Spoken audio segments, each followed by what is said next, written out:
Senator, you gave a pretty hot speech at the National Conservatism Conference in Orlando. You talked about the left's attack on men of America. Yeah. Why masculinity as your new big issue? Well, I think what the left is doing is attacking America. They're saying that America is systemically oppressive and men are systemically responsible. What's a man to you? Paint a picture. What's a man? Well, a man is a father, a man is a husband, a man is somebody who takes responsibility. As conservatives, we've got to call men back to responsibility. We've got to say that spending your time not working, and we have more and more men who are not working, spending your time on video games, spending your time watching porn online while doing nothing is not good for you, your family, or this country. So a viewer's watching this and they're thinking, really? What the liberals are doing are going to push me to watch Pornhub more or play Donkey Kong more? Do you mean that literally? Well, what I mean literally is that I think the liberal attack, the left-wing attack on manhood says to men, you're part of the problem. It says that your masculinity is inherently problematic. It's inherently oppressive. What's your basis for linking that to what liberals or the left, as you would say, do? Is that based on data or based on a hunch? Well, it's policy over many years. I mean, if you look at the policy of deindustrialization, those are policy choices Mike pursued over many years. Wait, how does that connect to porn?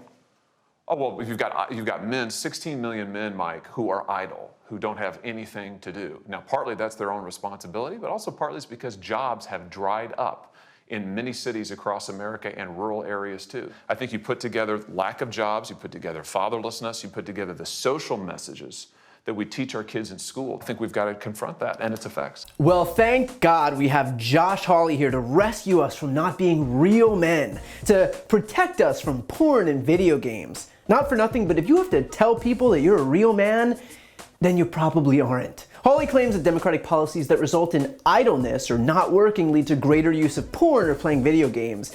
And aside from the aggressive stupidity of that statement, let's just take a look at the underlying claim that somehow Democratic policies result in more joblessness. In the last 30 plus years, there hasn't been a single Republican administration that's created more jobs than a Democratic administration. Not one. In fact, Trump came into office under the pretense of him being the jobs president, and yet he presided over the worst jobs number since Hoover.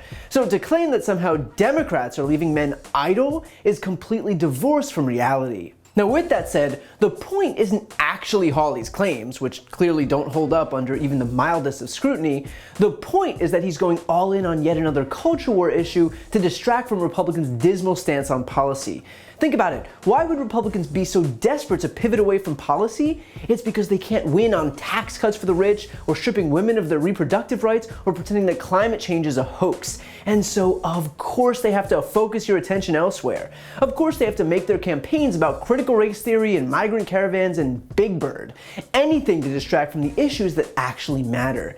And yet, the fact is that we don't elect these people to whine about Sesame Street. We elect them to pass legislation that would benefit Americans. We elect them to pass infrastructure legislation, which the Democrats have done. We elect them to pass vaccine funding, which the Democrats have done. And we elect them to pass provisions included in the Build Back Better Act, which Democrats are in the process of doing right now.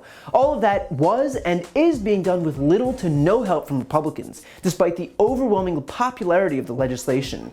Because as far as the GOP is concerned, hurting Democrats is more important than helping Americans. So Josh Hawley will continue his campaign to be the prude dad of America that no one asked for, but that should serve as a testament to the fact that Republicans' only strategy is to ensure that your attention is focused everywhere other than where it should be focused, which is to say on policy.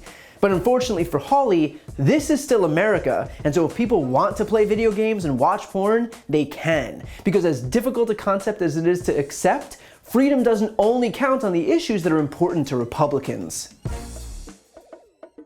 To see more videos like this, click the subscribe button right here on this screen. And if you want to support my work, subscribe to my podcast, No Lie with Brian Tyler Cohen. I cover the most important stories each week, and my guest is always one of the top political figures, including Vice President Kamala Harris, Jen Psaki, Elizabeth Warren, Pete Buttigieg, Nancy Pelosi, Katie Porter, Cory Booker, and so many more. The podcast link is also right here on this screen, so give it a listen and subscribe on Apple Podcasts, Spotify, or wherever you listen to podcasts.